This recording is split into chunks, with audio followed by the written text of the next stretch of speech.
Chers amis, bonsoir. Je suis heureux de vous retrouver pour ce temps de prière et de méditation. Nourris de la parole de Dieu, nous méditons après cette fête de la présentation de Jésus au temple. Je suis avec Marinette Garcia, c'est elle qui lira la parole de Dieu et priera avec nous. Hier donc, nous avons célébré la fête de la présentation du Seigneur. Et nous avons communié avec Marie et Joseph à la joie de la naissance d'un enfant et avec la Sainte Famille à la joie de tous les jeunes parents. Nous avons entendu l'appel à être lumière du monde à la suite du Christ et rendu grâce pour le don de la vie consacrée. Nous avons entendu aussi le vieillard Siméon prophétiser à Marie que sa vocation maternelle ne sera pas sans douleur. Pour tout cela et pour d'autres raisons encore, je vous propose ce soir de tourner notre regard vers Marie, Mère de Dieu et notre Mère. C'est elle qui nous montre le chemin. C'est une méditation que j'avais déjà faite en septembre, mais je crois qu'elle peut aujourd'hui encore nous aider. Écoutons la parole de Dieu. Évangile de Jésus-Christ selon saint Luc. En ce temps-là, la mère et les frères de Jésus vinrent le trouver, mais ils ne pouvaient pas arriver jusqu'à lui à cause de la foule. On le lui fit savoir. « Ta mère et tes frères sont là dehors, qui veulent te voir. » Il leur répondit, « Ma mère et mes frères sont ceux qui écoutent la parole de Dieu et qui la mettent en pratique. »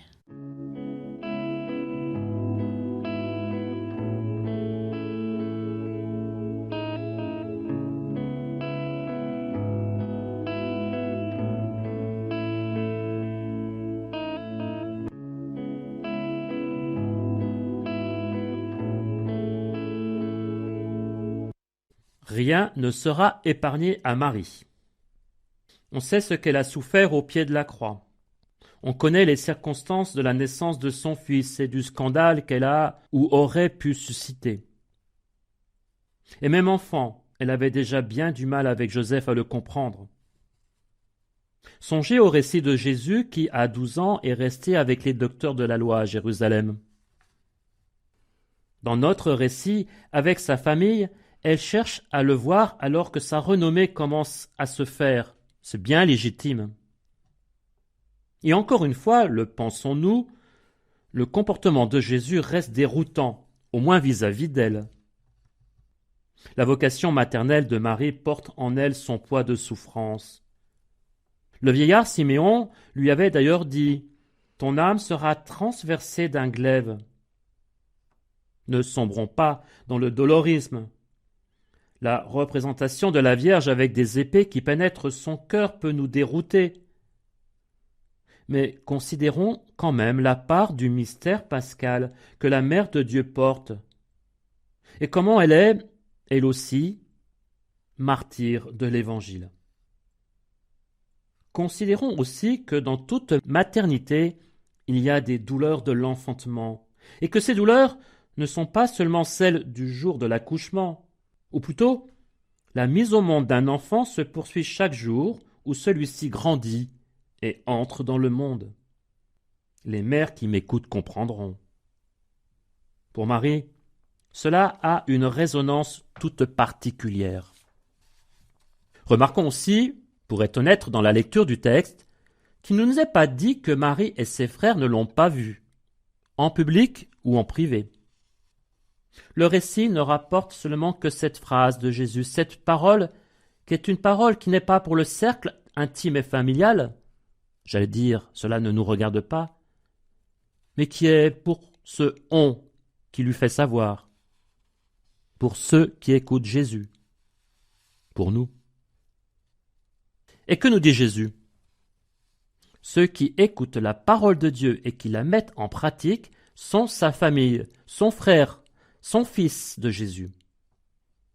Rappelez-vous au matin de Pâques ce qu'il dira à Marie-Madeleine.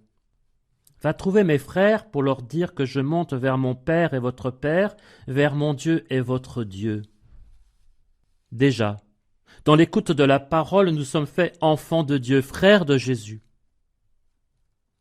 a fortiori par la nouvelle naissance que génère la mort et la résurrection du Seigneur.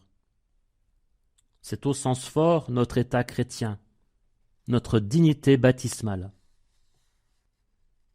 Vous comprenez donc maintenant que Jésus ne rejette pas sa mère et ses frères, qu'encore moins il ne l'insulte publiquement, mais il nous associe à sa famille spirituelle où sa famille humaine a toute sa place. C'est vrai pour Marie, bien sûr, dès l'Annonciation. C'est vrai pour les autres dès les premières heures de l'Église.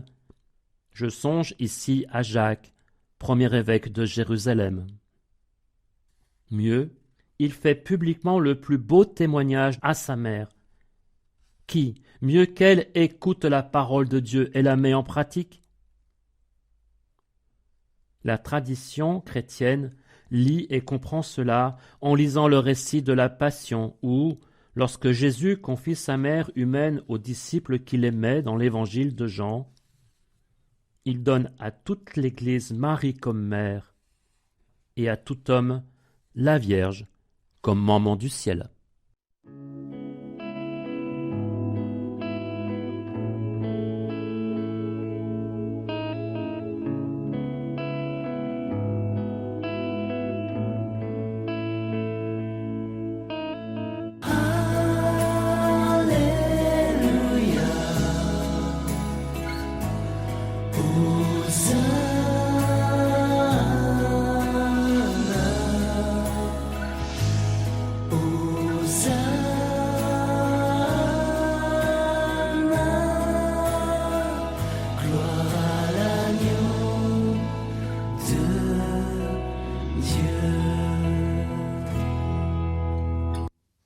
Toi, notre lumière, illumine ton Église, qu'elle révèle ta gloire aux nations.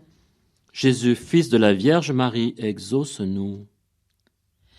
Toi qui as donné la joie d'être mère à la Vierge Marie, accorde aux parents de pouvoir se réjouir dans leurs enfants. Jésus, fils de la Vierge Marie, exauce-nous. Toi qui as vécu petit enfant à Nazareth, fais grandir les enfants dans l'amour du Père. Jésus, fils de la Vierge Marie, exauce-nous. Toi qui veux faire du genre humain le peuple de Dieu, préserve les nations de l'esprit de discorde. Jésus, fils de la Vierge Marie, exauce-nous. Toi qui es venu instaurer ton règne de justice et de paix, soutiens nos efforts pour l'union fraternelle. Jésus, fils de la Vierge Marie, exauce-nous. Toi qui as choisi de naître à la lumière de ce monde, donne à ceux qui meurent de naître à la lumière éternelle. Jésus, fils de la Vierge Marie, exauce-nous. Et je vous invite à évoquer dans votre tête, dans votre cœur, dans votre prière, une mère, un enfant, des époux, une famille que vous voulez confier à la Vierge Marie. Notre Père, qui es aux cieux, que ton nom soit sanctifié, que ton règne vienne, que ta volonté soit faite sur la terre comme au ciel. Donne-nous aujourd'hui notre pain de ce jour. Pardonne-nous nos offenses, comme nous pardonnons aussi à ceux qui nous ont offensés, et ne nous laisse pas entrer en tentation, mais délivre-nous du mal. Car c'est à toi qu'appartiennent le règne, la puissance et la gloire, pour les siècles des siècles. Amen. Prions. Dieu Tout-Puissant, par la maternité virginale de la bienheureuse Marie, tu as offert au genre humain les trésors du salut éternel. Accorde-nous de sentir qu'intervient en notre faveur celle qui nous permet d'accueillir l'auteur de la vie. Nous te le demandons par Jésus-Christ, ton Fils, notre Seigneur, qui règne avec toi dans la communion de l'Esprit, aujourd'hui et pour les siècles des siècles. Amen. Et que Dieu Tout-Puissant nous garde, qu'il nous bénisse, le Père, le Fils et le Saint-Esprit. Amen.